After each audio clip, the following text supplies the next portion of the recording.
listened to the first half of your podcast where you were discussing the core, the body's core, and how do you develop that. I forget the name of the guy you were speaking with, but it got me really focused. And I think I just carried that focus into the pool that afternoon. It was a Saturday or Sunday afternoon, so it wasn't a work day. And I just remember feeling very long and tight in the water. And when I saw my split time on the goggles, I got this adrenaline rush and I just started to go nuts.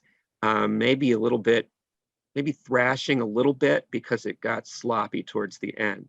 But then the next session that I went, I did it again.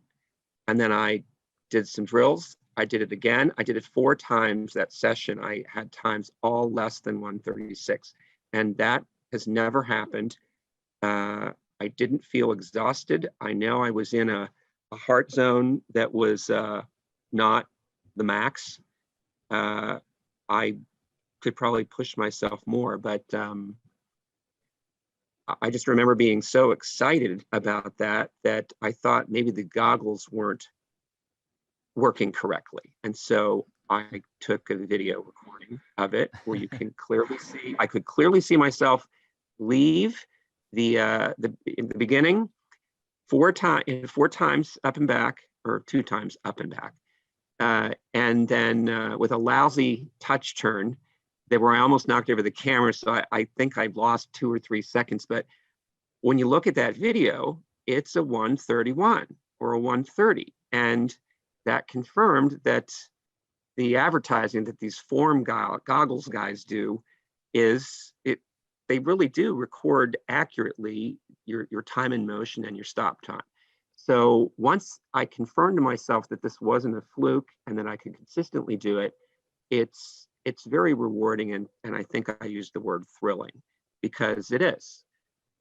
It's not really a fast time at all, but for me, coming from where I was, it's stunning, and it's all about reduced drag, increased propulsion. And it's I think at one point a year ago, you told me to separate my fingers a little more. You saw I was cupping my hands, and I thought, well, cupping your hands, that must be how you get the most water. And then after you said, don't do that, let them relax a little bit, I actually thought about the fluid dynamics of it and the effectiveness of really creating a larger surface to push the water past you.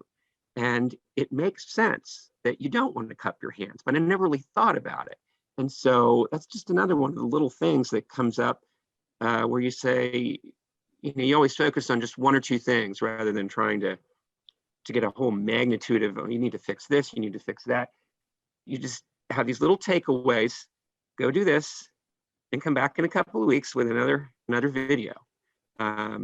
Or in my case, I probably, for every video I send you, there's probably one that doesn't make the cut because I look at it and I say, I'm not sending this to him because it's terrible. It doesn't show any improvement, or I wasn't concentrating. And so I have quite a collection of failed clips from the pool. And even then, sometimes it's hard to get a video at the pool because you want to be courteous to the other people who are there. I tend to wait till there's hardly anybody in the pool and then ask their permission if it turns out they're going to perhaps be in the background of my camera shot.